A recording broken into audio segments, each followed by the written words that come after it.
Fala muito quando a gente fala em autismo, né, Rafa? A gente fala muito do espectro autista, Uhum. né? É, a gente, como profissional de saúde, a gente sabe que toda doença tem espectro. Uhum. Não é só o autismo, né? Então, minha diabetes pode ter um espectro diferente da sua diabetes, minha Uhum. cardiopatia tem um espectro diferente da sua, né? E nas doenças mentais, né? Todas as doenças são assim. Existe, por exemplo, uma esquizofrenia que tem Branda, espectros, moderada. branda, Tem. moderada, Por isso, assim como o autismo. sim, o autismo, porque tanto que agora no último DSM, né, é exatamente isso, é dentro da categoria do espectro. Por quê? Tem o autismo, tem o Asper. Então, assim, tem o autismo não verbal, tem o verbal, né? Então, assim, ali também tem o autismo severo. Então, por isso, vem dentro da categoria do espectro, não? Porque não tem uma só definição. E também a esquizofrenia. A esquizofrenia tem também hebefrênica, catatônica, né? E tem também o esquizoafetivo.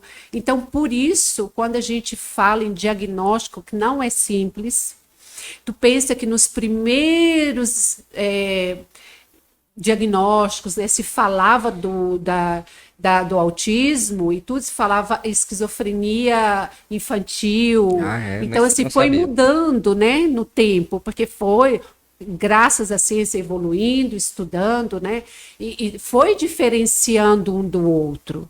E isso é muito importante porque dentro até do quadro da esquizofrenia, a gente não pode classificar como uma esquizofrenia clássica, só uma esquizofrenia, porque ele apresenta outros sintomas, né? Por exemplo, o esquizoafetivo, ele tem também o quadro da afetividade, do humor.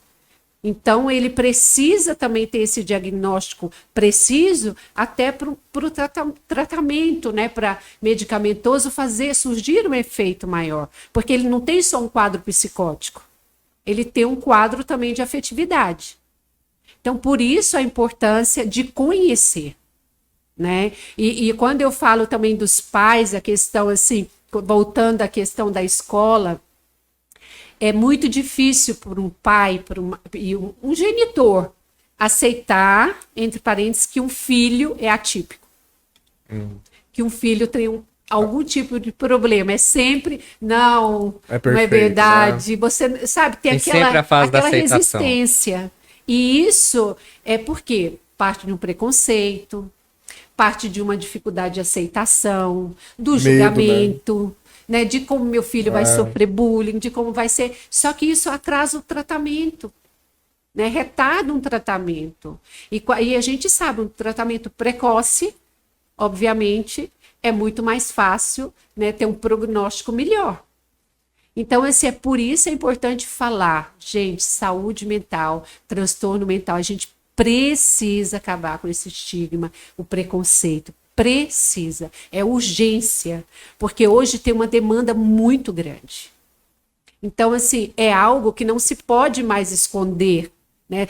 Quando a gente pensa, né, muito tempo atrás, eu falo de uns 50 anos atrás, 40 anos atrás, as pessoas escondiam os filhos, né? Porque tinha algum tipo de problema.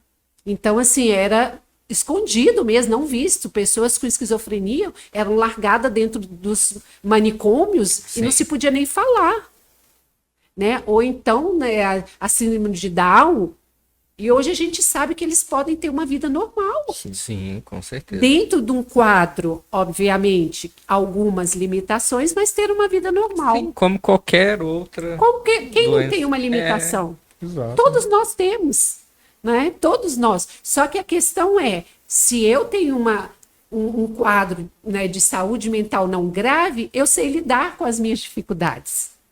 E a diferença de uma pessoa dentro de um quadro de um transtorno, ele tem dificuldades porque ele não sabe lidar, né, com as suas questões ou emocionais ou questões biológicas mesmo, da funcionalidade, né, do seu cérebro.